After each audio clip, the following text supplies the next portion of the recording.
Price Lord. இயேசுவின் நாமத்தினாலே உங்கள் ஒவ்வொருவரையும் கர்த்தருடைய வசனத்தை தியானிக்கும்படி டெய்லி மன்னா என்கிற இந்த நிகழ்ச்சிக்குள்ளாய் உங்களை நான் அன்போடு கூட வரவேற்கிறேன். இன்றைக்கு கர்த்தருடைய வசனத்தை என்னாகமம் 20வது அதிகாரம் 12வது வசனத்தை வாசித்து தியானிக்க போகிறோம்.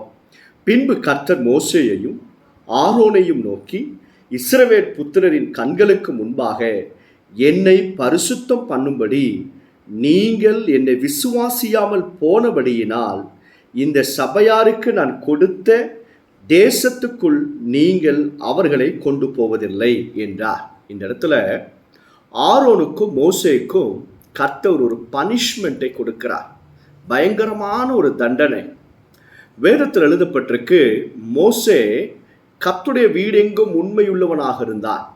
ஆண்டவர் என்ன சொல்றாரோ அதை அப்படியே செய்து கொண்டு வந்தார். ஆனால் இந்த 20வது அதிகாரமும் என்னாகமம் 20ஆம் அதிகாரத்தில் இஸ்ரவேல் ஜனங்கள் தண்ணி இல்லை என்று சொல்லி முறுமுறுக்கிறாங்க.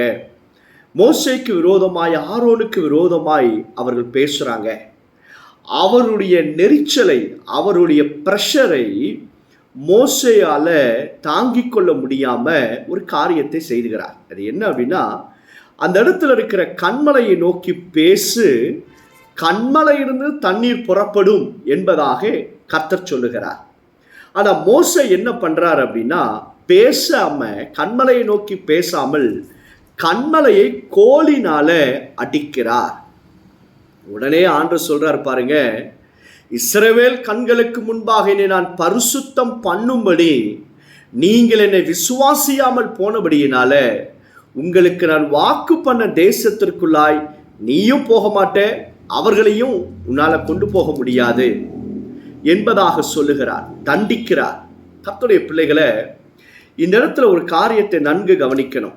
பரிசுத்தம் பண்ணும்படி, என் நாமத்தை பரிசுத்தம் பண்ணும்படி என்று சொல்லி எழுதப்பட்டிருக்கு. அர்த்தம் என்ன அப்படின்னா, இந்த மோசேயும் இஸ்ரவேல் ஜனங்கள் விசுவாசியாமல் போனது கூட பரவாயில்லை, ஆனால் மோசேயும் ஆரோனும் அவர்கள் தெய்வத்தை விசுவாசியாமல் அவசரப்பட்டு கீழ்ப்படியாமையினால பேச வேண்டிய இடத்துல கோலினால அடிச்சிட்டாங்க. அது கர்த்தருக்கு ரொம்ப வேதனையாக மாறினது.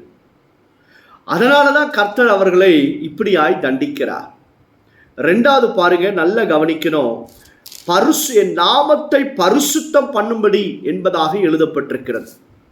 நீங்கள் விசுவாசியாமல் போகும்போது கர்த்தருடைய பரிசுத்தத்தை அவமானப்படுத்துறீங்க, தேவனை அவமானப்படுத்துறீங்க. நீங்கள் கீழ்ப்படியாமல் போகும்போது கர்த்தரை நீங்கள் விசுவாசிக்கிறேன் என்று சொல்லி அர்த்தம்.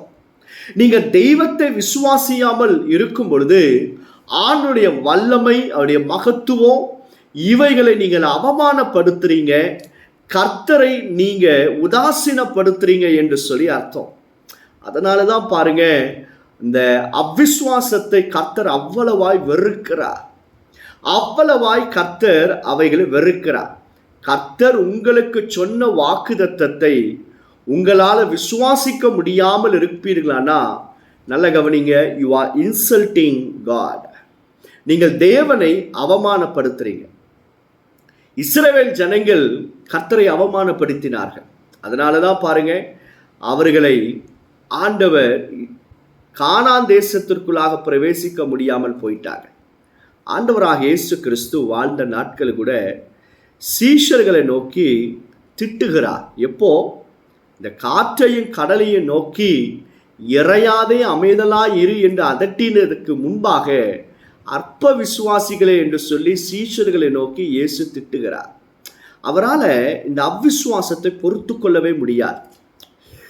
அவரால் இந்த அவ்விசுவாசத்தை பொறுத்து கொள்ளவே முடியாது.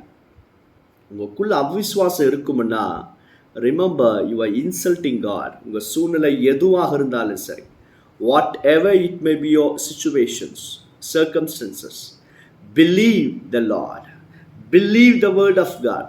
உங்களுக்கு ஆண்டவர் பண்ணின வாக்குத்தத்தத்தை அப்படியே நம்புங்க. சூழ்நிலைகள் எப்படி இருந்தாலும் சரி, பயப்பட வேண்டாம். அவர் சொன்னதை நிறைவேற்றுவார். அவர் எல்லாவற்றையும் மாற்ற வல்லமையுடையவர், மரணத்தையும் பாதாளத்தையும் ஜெயித்தவர். அந்த விசுவாசத்தில் நீங்கள் நிலைத்திருக்கும் பொழுது நீங்கள் கர்த்தருக்கு பிரியமுள்ள பிள்ளைகளாய் மாறுறீங்க. உங்கள் கிரியைகளினால உங்கள் விசுவாசத்தை வெளிப்படுத்தும் பொழுது ஆண்டவர் பெரிய காரியங்களை செய்வார். அவிசுவாசத்தோடு இருக்கீங்களா? ரிமெம்பர், அவிசுவாசம் உள்ள இருந்துச்சுன்னா நீங்க கர்த்தரை அவமானப்படுத்துறீங்க என்று சொல்லி அர்த்தம். அந்த ஆவியை இயேசுவின் நாமத்தினால துரத்தி உங்களுடைய சூழ்நிலை என்னவாக இருந்தாலும் அவர் சொன்ன வாக்குத்தத்தங்களை அப்படியே நம்புங்க, விசுவாசிங்க. நிச்சயம் ஒரு அற்புதம் நடக்கும். அல்லேலூயா. மரித்த லாசருவை ஒரே வார்த்தையினால வெளியே கொண்டு வந்தார். கொன வஸ்திரத்தை தொட்ட மாத்திரத்தில் சுகத்தை பெற்றுக்கொண்டார்கள். இப்படி ஏராளமான அற்புதங்கள் கர்த்தர் உங்களுக்கும் செய்வார். அல்லேலூயா. ஜெபம் பண்ணலாமா? பரலோக பிதாவே, உமக்கு நாங்கள் நன்றி செலுத்துகிறோம். இந்த நாள் இந்த வசனத்தை கேட்கிற ஒவ்வொரு பிள்ளைகளையும் ஆசீர்வதித்து எங்களுடைய அவிசுவாசத்தை நீக்கி அருளுங்கப்பா.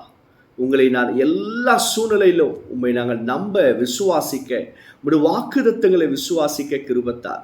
ஒரு நாளும் எங்களை அவிசுவாசம் ஆண்டவரே இவைகளினால் உண்மை நாங்கள் அவமானப்படுத்தாதபடிக்கு எப்பொழுதும் உண்மை நாங்கள் விசுவாசித்து கனப்படுத்த கிருபைத்தார். இயேசுவின் நாமத்தினாலே ஜெபிக்கிறோம் பிதாவே. ஆமென், ஆமென். God bless you all.